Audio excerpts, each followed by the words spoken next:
Summer Teacher 7, Mr. Barry here. Today I want to show you which applications I'm using to create videos. And a number of folks have actually asked me in the comments, so I will give it a shot here. And there's two main applications that I use. The first one is when I'm creating documents on my Chromebook, I'm using Screencastify.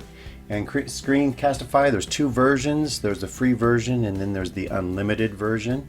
And I'm using the unlimited version, which I believe is around $25 a year, something like that. But there's really no limits to what I can do with Screencastify, and it's all done on a Chromebook. So I actually do a lot of video editing and creating these videos right here on my Acer Chromebook. The next app that I use is VideoPad Professional by NCH Software, and this is what it looks like here. And I'm going to go in and actually show you what I actually use with this program. It's a little bit more expensive than $25, but for me it's really well worth it when I want to add a number of different video as well as audio tracks and create one project. Now with VideoPad, it works with having these areas, these like folders at the top. So we have video files, audio files, images, video recordings, and then we also have audio recordings. And I put all these together to make one video with. If I go down here to the bottom of the screen, you can actually see the timeline of all the different elements. So we have 4 video tracks. Now you can have more, but right now I'm using 4, as well as 3 audio tracks.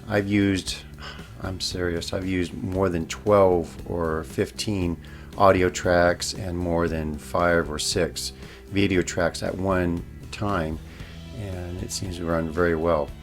So you would take your files, like your video files, and then drag and then drop them into this area down here and then begin working with them. So the end result would be something like this, where you can actually see what's going on. You can see here's the I'm using a green screen, and then behind me is the cityscape I created, and then in front of that I have another little filter here, and then above that I might have text or other things going on. So there's an image, or there's another video on top of that one, and that goes on as you see here. For my audio tracks, you might have several audios. This is my voice, so I'll do little audio segments and put them in here, and as you see, I make a lot of corrections and a lot of edits to my voice. Below that would be the background music that you hear, which is usually, let me see here if I can find it. There it is, End of Summer.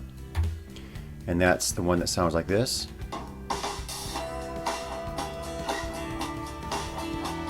Oh yeah, so that's End of Summer if you ever wanted to know what that was. And that goes on all the way through. Now on some of the videos, there actually is more than just 6 of these little video files or 41s. I've actually seen where I've had 500 audio recordings and hundreds of these video files and video recordings. And that's because I'm such a perfectionist in my video recording. I really want to have a perfect product before I publish it. See, with this software I can zoom in, I can split the tracks all at one time, or focus on one segment, right click it, and then just split the selected clips that I have there. And that's what you see me doing throughout all the video. So to add new files, we just simply would go up to here to add files, and then from there I can choose what I want to use. And I have many files there. I have another location where I keep audio files. Let me just add one here, like the Living Voyage, and I can play it. And if I wanted to, I could crop off areas and focus in on just one particular area that I want, and then actually use that and drop that down into my video and just use that portion of the audio file. If you don't want it, just right click it and I can say delete and it takes that out. I still have my originals up here. So let me show you something about green screening here. What I'll do is, let me find an area. There I am, and I'm using green screen for this. So I'd click on the file here. This is the background, so I don't need to say anything about green screening on this one. But the files above it, they appear in front of it, and so I need to use green screen. And I simply click on this FX here, and here we see I've used a few changes here to my face. So I've decreased the brightness, increased the contrast. Many times I'll decrease the gamma as well, but not on this one.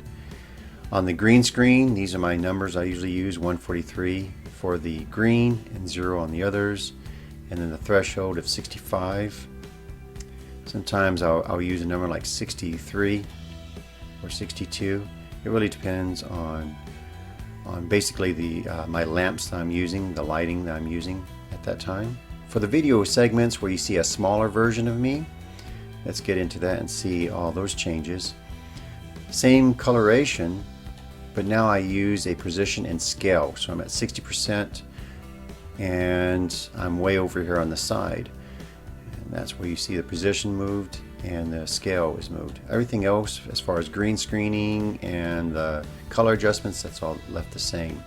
If you notice too, I will evaporate from the screen, and I use what's called shatter effect for that. And you can say how many seconds for a duration you want that. So if you want, usually from a lot of mine, it's a half a second. Sometimes I use 1 second. But it depends on really how I feel the video is moving along. If I wanted to go at a faster pace, I'll use smaller durations. If I feel just fine with it, I usually use 1 second. I think there's 1 or 2 videos where I've actually used more than 1 second. Let's see how let's see the effect. Share the videos, and thank you very much. Bye-bye. There you go, that's the shatter effect right there. Let's see, for my audio recordings, if I go to, I used to have to do more work with my audio, but I purchased a new microphone which really solved a lot of my problems. What I used to do is I would go here to amplify, and then I would raise that up to 200%, and it was great. It would make everything just perfect on my speaking there. I didn't need to do any other changes besides that. The thing is, now I don't need to touch it with this new microphone that I have. And you see, for the background music, I usually leave it down there, way down here. Notice it's at 3%, so it's barely up there. That's of course changes when at the very end of the video I bring it all the way up to 4% or more, and then that's when it appears to be really loud. So those are the video apps that I use to actually create the videos. If you're new to the channel, my channel has many different types of videos, how-to videos, things on technology, how to do things with your computer, Chromebooks. Also, I have EV videos, that is on electric vehicles, Tesla, and other things like how to take care of your electric vehicle, and some tips on charging and stuff like that. Hey, if you like these types of videos, please give it a thumbs up, and make sure you look at my other videos in my channel. I have hundreds and hundreds of other videos and how-to videos, so please do check those out. Really appreciate it, and I appreciate all your comments as well. Thank you again, and bye-bye.